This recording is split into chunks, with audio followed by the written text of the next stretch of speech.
What's up, guys? So today we're going to have a quick talk about how long you need to be letting your paint dry between coats. Of course, the answer, as always, is it depends. It really depends on what kind of paint you're using, alright? With a lot of paints, for example, polyurethanes and enamels and some of the acrylics out there and stuff like that, really all you have to worry about is your flash off time. And you really do have to worry about your flash off time, which means, for example, with a lot of the polyurethanes I use, you spray a coat, you wait 10 minutes for it to flash, and then it's time to spray your next coat, okay? So I don't leave these things dry for half an hour, 2 hours.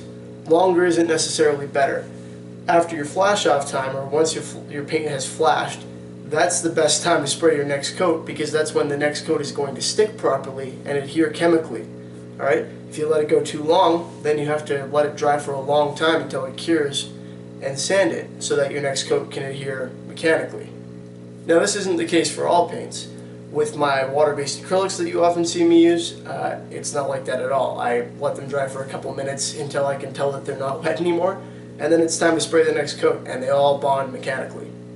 With lacquers, we also don't have this situation. In lacquers, you can go a couple passes, but really, the way that the paint works, you're going to want to wait a day or so between actual coats of it. So you can spray a couple of passes over top of, for example, your guitar, which may seem like 2 coats, but you can do them basically at the same time, build up a nice thin layer on there, and then you're going to wait a day, and then you're going to do your next coat.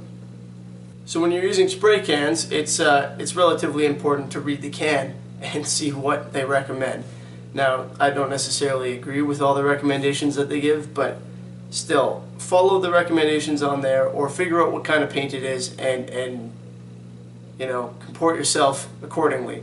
Because if you spray an enamel and you wait for half an hour or an hour and then you go ahead and spray another coat on there, chances are it's not going to bond properly, or it's going to dry, the top layer is going to dry and the stuff underneath is going to be half dry, and then when it goes to finish drying, it's either going to evaporate through the top layer and cause cracking, or it's just not going to dry properly and your paint's going to be soft. I get a lot of people telling me, hey, I've done like 8 coats of paint and now it's soft. Well, too much paint, too many coats, wrong drying times.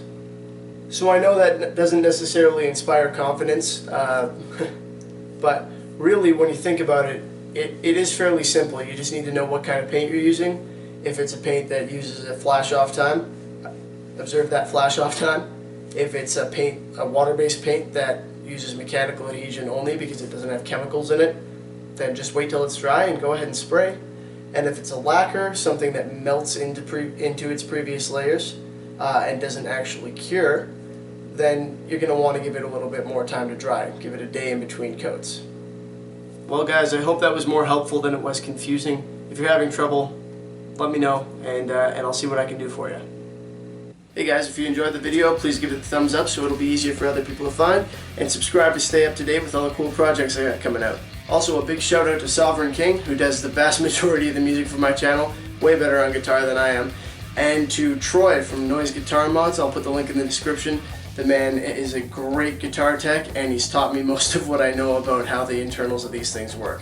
Thanks for watching, guys. Hope you enjoyed yourselves. See you next time.